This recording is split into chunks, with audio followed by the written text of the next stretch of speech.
inviter Malik. Malik, tu m'entends?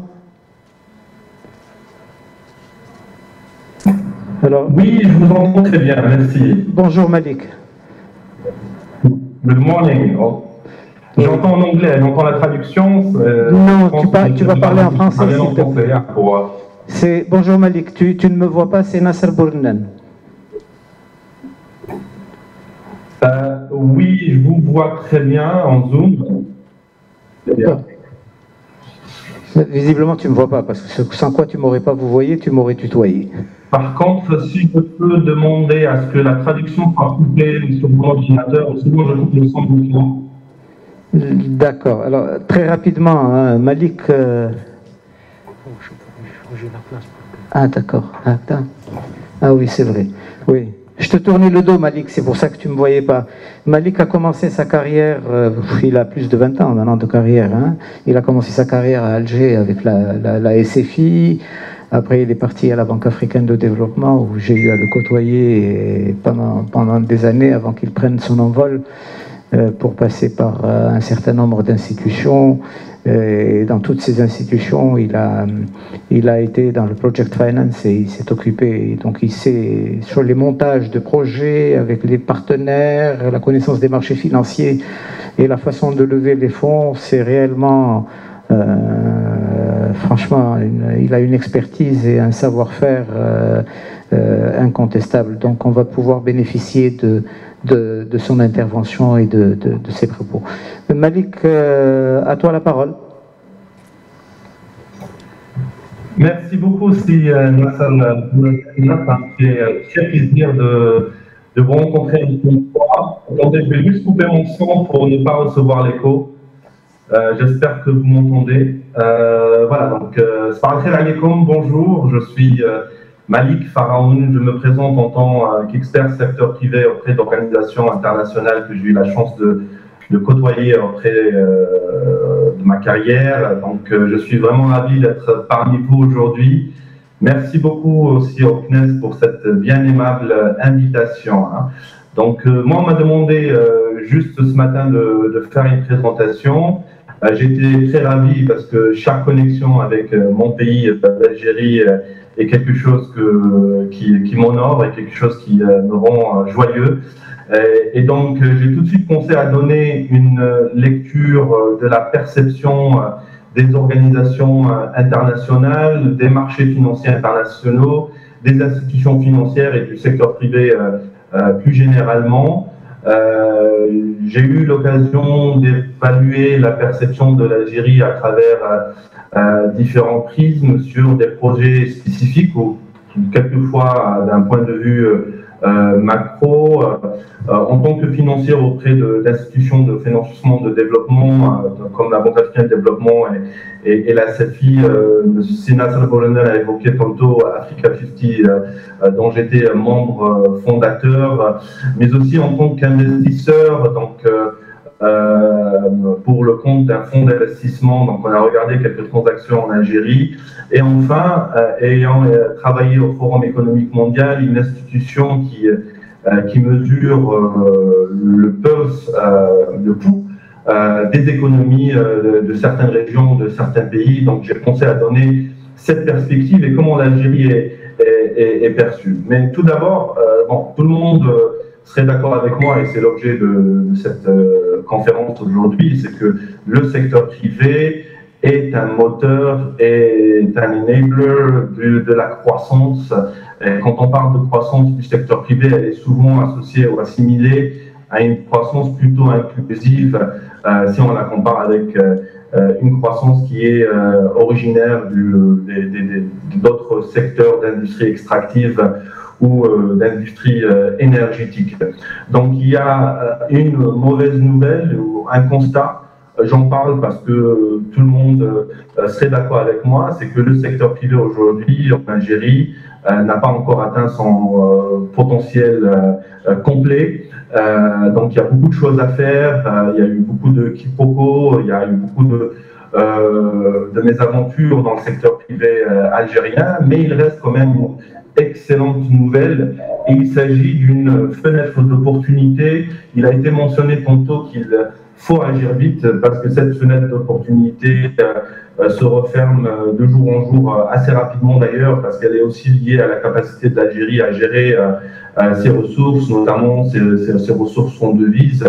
Mais on a aujourd'hui la chance de pouvoir agir et de pouvoir faire émerger un secteur privé algérien qui soit contributif à l'économie. Et donc, je disais, quand on regarde l'Algérie de l'extérieur, donc on a l'impression qu'il y a une sorte de deux environnements contrastés. Hein. Le premier, que j'appellerais the forward-looking system, c'est un environnement qui est relativement axé vers le futur, avec des opportunités dans les nouvelles technologies, une jeunesse algérienne vraiment incroyable et qui, à mon sens, est la force de l'Algérie aujourd'hui et qui peut faire des choses miraculeuses, je dirais. Il y a aussi de très bonnes initiatives du côté du gouvernement pour avoir cette vision qui est axée sur le futur. D'un autre côté, on a un système que j'appellerais le legacy system. C'est plutôt les traditions qu'on a héritées depuis plusieurs décennies. Hein, donc, vous êtes confronté à ces traditions. Au jour le jour, que vous soyez un entrepreneur, que vous soyez une entreprise ou un citoyen lambda, à certaines lenteurs, certaines bureaucraties, vous allez à la poste et vous vous posez la question sur pourquoi cette lenteur, vous allez payer vos factures et vous ne savez pas pourquoi vous devez passer 3-4 heures pour le faire alors que vous pouvez le faire en ligne, et c'est le cas dans plusieurs pays. La question qu'on devrait se poser, c'est comment faire en sorte que l'environnement qui soit axé vers le futur prenne le relais et prenne le dessus sur ces traditions qui nous freinent aujourd'hui. How to make sure that the forward-looking system reaches velocity? C'est la question que on devrait se poser au jour le jour. Hein. Et donc, vous regardez, il y a plein de choses qui sont vraiment extraordinaires qui ont été faites en Algérie. Je donne juste un seul exemple, hein, l'exemple de l'ANSEJ. C'est un programme impressionnant quand on regarde le nombre d'entreprises, le nombre de jeunes qui ont pu bénéficier de ce programme-là. Attendez, on me demande de recalibrer ma caméra. Donc, voilà. Et donc, quand on regarde le nombre, les montants qui ont été alloués à ce programme, c'est juste phénoménal et extraordinaire.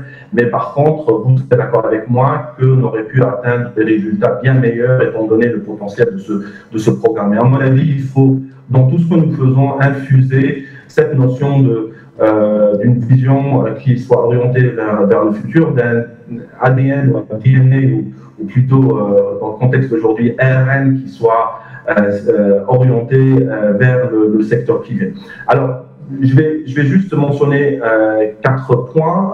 Je vais être assez bref. Les interventions qui m'ont précédé ont été excellentes et je vais essayer de les complémenter et axer mon intervention sur un point fondamental à mon sens, ou plutôt complémentaire. Un point complémentaire du puzzle, c'est la perception de l'Algérie, la perception du risque Algérie, parce que, in fine, ça aussi influe sur l'afflux du capitaux, ça aussi influe sur le dynamisme du secteur privé. Et la considération majeure pour les investissements du secteur privé reste la perception. On peut parler aujourd'hui d'outils qui existent, d'évaluation des risques, qui sont tout aussi bons, hein, les uns que les autres, c'est des outils universels, on les connaît. Mais quand il s'agit de perception, ça reste toujours quelque chose qui n'est pas objectif, qui est subjectif, très subjectif. Donc, Monsieur Bouhara avait dit tantôt que les finances existent, je suis tout à fait d'accord avec lui. On peut avoir accès au marché des capitaux, on peut avoir accès au financement lorsque les projets sont bons, lorsqu'il y a une perception qui soit positive de ce que nous faisons. Et à mon avis, il y a un grand contraste entre ce que le risque algérien représente aujourd'hui, parce que je suis l'actualité algérienne, mais je parle aussi avec des investisseurs étrangers, et ce contraste avec la perception des investisseurs étrangers avec l'Algérie.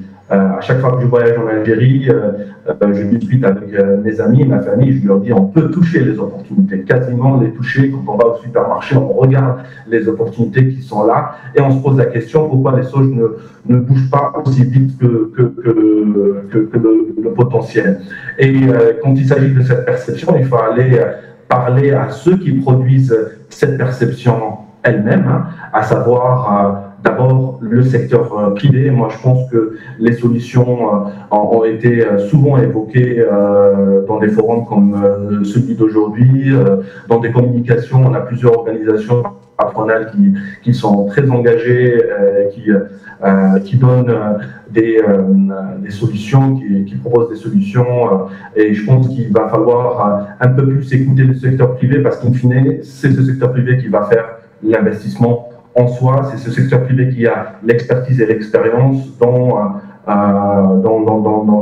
les investissements privés. Il faut aussi écouter les organisations internationales qui peuvent être un partenaire vraiment de choix pour le développement de l'Algérie.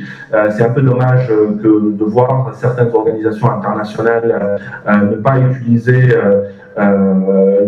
les fonds alloués à l'Algérie pour des raisons multiples. Hein. Et je pense qu'il va falloir aussi réfléchir et repenser la manière dont nous travaillons avec les organisations internationales, que ce soit la Banque mondiale, la SFI, la Banque africaine de développement et autres, pour pouvoir vraiment épuiser dans le capital qui est alloué pour l'Algérie et surtout aussi bénéficier du secteur privé, mais pas uniquement, parce que quand on a aussi à côté de soi des institutions qui ont une réputation et qui donnent une importance fondamentale aux aspects de gouvernance, aux aspects de procurement, aux aspects de développement et qui font en sorte que tous les projets donnent les résultats qui sont escomptés, donnés au préalable. Moi, je pense que c'est une opportunité. Il va falloir réfléchir à comment les réengager en Algérie. Je sais que dans le passé, on a pris le choix de ne pas s'orienter vers les financements internationaux pour des raisons qui étaient valides à l'époque, mais je pense qu'aujourd'hui, il va falloir repenser la manière dont on travaille avec les institutions internationales. Maintenant, pour les 4 messages que je veux faire passer, le premier, c'est que l'Algérie reste un pays peu connu ou pas suffisamment connu quand il s'agit d'environnement des affaires, quand il s'agit de son potentiel. Vous le regardez, hein, donc il y a souvent des rankings qui sont publiés par certaines organisations internationales. L'Algérie reste moins bien classée que la réalité. J'ai eu à regarder plus en détail les critères d'évaluation et je me suis posé la question à chaque fois sur certains critères. Par exemple, j'en cite juste un seul. Hein, quand j'ai regardé un des rapports d'une organisation internationale sur l'énergie, que l'Algérie était moins bien notée sur l'accès énergétique, et qu'on sait aujourd'hui en tant qu'Algérien que chaque citoyen algérien a aujourd'hui accès à l'électricité et au gaz. Et donc, il va falloir aussi retravailler ça avec ces organisations qui produisent ces rankings pour pouvoir redorer le blason, entre autres. Souvent, dans les coulisses des réunions du Forum économique mondial, j'ai eu l'occasion de discuter avec certains, soit mes collègues ou partenaires, du cas de l'Algérie, pour pouvoir mettre l'Algérie en haut de l'agenda. Et j'étais surpris de certaines réticences. Hein. Donc, les gens ne disent pas, mais on le voit sur la réaction des personnes quand on parle qu'il va falloir mettre cette thématique-là pour le cas de l'Algérie sur cette réunion-là. Et j'en suis toujours surpris au regard d'autres pays qui ont peut-être ce que j'appellerais un capital sympathie un peu plus élevé. Aujourd'hui, des pays beaucoup plus petits que l'Algérie, avec un potentiel beaucoup plus faible que celui de l'Algérie, arrivent à se mettre en haut de la scène, sur la scène internationale. Certains pays africains ont pu, dans un temps record, avoir une notoriété exceptionnelle quand il s'agit de leur propre environnement des affaires. J'en cite par exemple le Rwanda, qui je pense est un bon exemple à suivre, et je pense que on pourrait réfléchir à une sorte de branding de l'Algérie. Donc il va falloir penser cela, pas en tant que peut-être pays en tant que soi, mais réfléchir vraiment en tant qu'entreprise. Si l'Algérie était une entreprise, comment on ferait sa promotion, comment on ferait son marketing auprès de la communauté internationale, auprès des marchés financiers et des investisseurs internationaux, pour qu'on puisse aussi en bénéficier d'une sorte de capital sympathie, parce qu'in fine, une décision d'investir ne dépend pas uniquement de l'opportunité en soi, mais d'un certain feeling, d'une certaine perception que pourrait avoir un investisseur. En ce sens, je pense qu'il y a une opportunité pour redynamiser la diplomatie économique. Vous, moi, nous connaissons exactement le potentiel de l'Algérie, mais peut-être pas les marchés financiers. C'est important parce que quand il s'agit de donner un prêt ou quand il s'agit d'investir, il y a toujours cette notion de risk-reward. Donc, quel est le risque qu'on prend et quel est le retour sur investissement que nous ayons. Le retour d'investissement est bon, mais par contre, il y a une sorte de distorsion qui est faite par le fait que voilà, l'Algérie est passée par différentes phases et que malheureusement ça influe sur cette perception. Le deuxième point que je souhaite partager avec vous aujourd'hui, c'est l'importance de la stabilité de l'environnement des affaires. C'est Bouhara tantôt avait dit que c'était un peu trop compliqué, un peu trop difficile à naviguer. C'est le cas. À mon avis, ce qui est le plus difficile, c'est de suivre toutes les évolutions de l'environnement des affaires en Algérie. Moi, d'un point de vue, de perspective d'un investisseur, ce qui est important, c'est d'avoir un bon environnement des affaires, de bonnes lois, un bon code de taxes, mais par contre, ce qui est encore plus important, c'est qu'il y ait une stabilité. La stabilité, pourquoi? Parce que ça permet la prédictibilité, et ça, c'est quelque chose de fondamental. Un investisseur, quand il investit dans un pays donné, il veut d'abord préserver son capital, mais aussi avoir une prédictibilité quant à l'utilisation de son capital et la possibilité à la fin du terme de son investissement de pouvoir récupérer son investissement. Donc il faut une crédibilité d'au moins 10 ans. Et dans ce sens, il est bien de faire des ajustements au fur et à mesure. C'est très bien. Par contre, il va falloir faire attention à ces ajustements qui peuvent être une surprise, même si ces ajustements sont positifs, ils peuvent donner la perception que l'environnement est plutôt instable. Donc, on réfléchit aujourd'hui en Algérie au rythme des lois de finances. C'est bien, mais par contre, il va falloir aussi donner plus de prédictibilité sur un environnement à moyen, long terme sur les investissements en Algérie. Troisième point que je souhaite évoquer, c'est la confiance. La confiance qui, à mon sens, est un des éléments de la perception. On est passé par différentes phases de l'histoire très récente de l'Algérie qui a fait en sorte que la confiance entre les différents partenaires s'est un peu détériorée. Moi, je pense aujourd'hui on a une fenêtre d'opportunité pour pouvoir ajuster cette confiance, mais aussi une confiance envers les citoyens qui sont in fine les taxpayers. Donc, il va falloir aussi pouvoir rétablir la confiance, et cette confiance aussi passe par ce que je disais tantôt, par cette stabilité qu'on pourrait plutôt refléter dans nos discussions avec les partenaires internationaux. Mais aussi, il faut aussi savoir qu'une bonne citoyenneté est essentielle pour rétablir la conscience, et que c'est le ciment qui maintient l'ensemble des systèmes économique et en fin de compte les sociétés. Enfin, le dernier point que je souhaite évoquer, c'est être bold, en anglais, being bold, c'est-à-dire être audacieux et se donner les moyens de ses intentions.